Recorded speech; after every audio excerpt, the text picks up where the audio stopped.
You know, I saw this movie I'm watching. I saw it on my FYP, I think 5 days ago. And I've been trying to watch it because sometimes if I'm not in the mood to watch a movie, I won't watch it. So today I decided to watch it. You know the pain that a woman go through during pregnancy and childbearing when they are giving birth. You see, that process is painful. ẹ̀yin tèmi ẹ mà kú ọjọ́ méjì ọjọ́ mẹ́ta arábìnrin yìí mà ló jáde o ó jáde wípé true life story òun ni MIDE Martins yóò kọ sínú fíìmù ìyá yìí. Ó ní ìyá òun ló dá tọ́jú àwọn ọmọ mẹ́rin. Ó ní lóòótọ́ àti lódodo ó ní bàbá àwọn ti kú o. Ó ní kì í ṣe pé bàbá àwọn sá lọ. Ó ní ṣùgbọ́n true life story òun ni arábìnrin MIDE Martins ó kọ sínú fíìmù ìyá yìí. Ẹ̀yin tèmi ẹ jẹ́ ká gbádùn fọ́nrán yìí tí ó kù. I've not given birth, but I've worked in an hospital before, and I think there was a time I told one of the nurses that, can they please allow me to see and what women go through. I've been there during a cesarean session where they do all those procedures. I've been there during normal childbirth, and I see the pain. As a mother that raised her kids alone, I've watched my mom. My dad died in 2007, and since then my mom has been, she has been the only one, doing all the work, sending us to the university, because I remember I was still in secondary school when my dad died. And my mom, the thing that I'm most grateful for that year that I keep saying to myself is the fact that thank God my mom has a job. Yes, I'm always saying that. Thank God my mom has a job, because imagine if she doesn't have a job.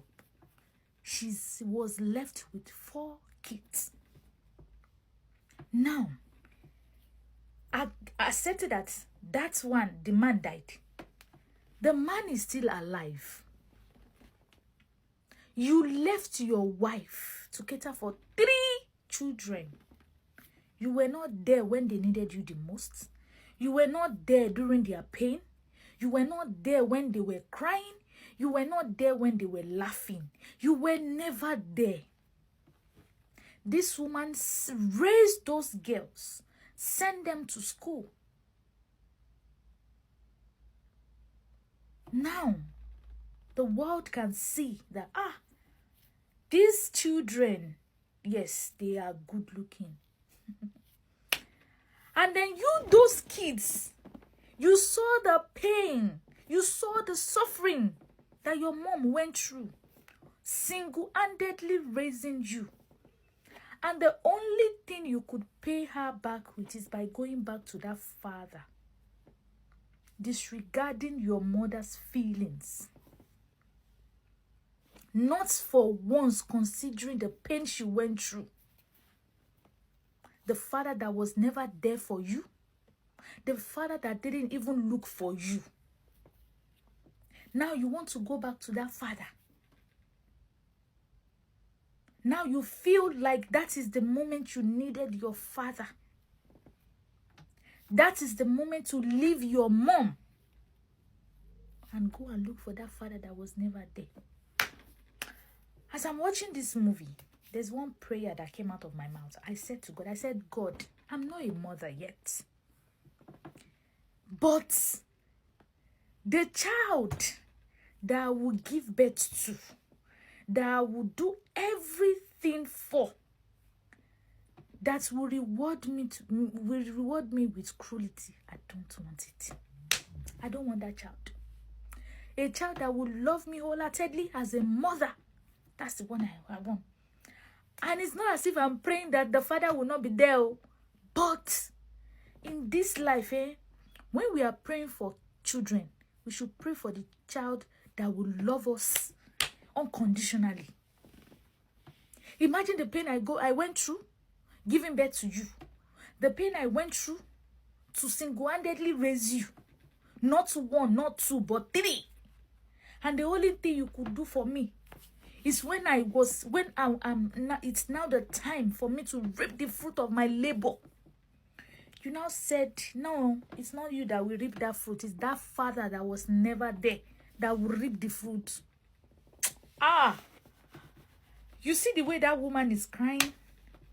I was feeling her pain. Because I know, even though I am not a woman, I'm not a mother yet, I know the pain. I know the pain to raise, even if it's just one child. I know the pain.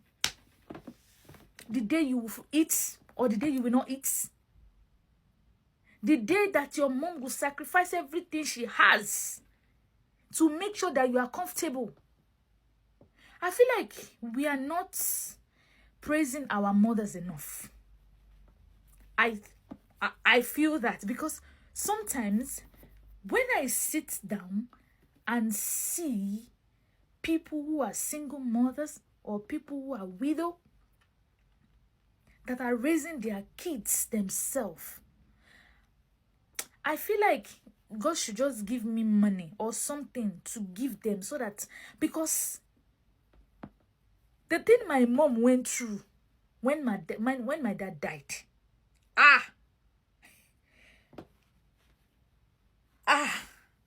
it's not something that I could just overlook. Talk less of the man that is alive. He's ill and hearty, but he left you. And that woman raised you. And the only thing you could reward her with is by leaving her.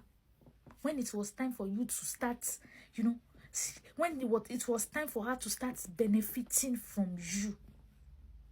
It's not only money that you can give your mom. Love, care, affection. Show her that those years of suffering was never in vain. But you want to reward your mother. You see the first born, Pelumi. The funniest part is these children they are women. They are women. He said, so when you suffered, are you the only person that suffered on your children? Every time you'll be shouting, oh, I suffer over you. Pelumi. As a first child, female. Even the last child, Anu was like, I understand mommy's pain. But you, Pelumi, the first child, that you are supposed to understand what your mother was going through. You are the one leading the coup. Now, the father that was never there. Now, the only thing that annoys me with the father is that you were supposed to understand what this woman went through. The reason why she's in pain is because of what she went through. You were never there. You were supposed to call those kids and talk to them. They packed their bags, left their mother who raised them, and come to your house to come and live, and you accepted them. I'm still watching though. I'm watching part 2. I think I'm in the middle. And I love one thing about this movie. There is no unnecessary ad. Because that's the reason why I don't really watch Nollywood movie on YouTube.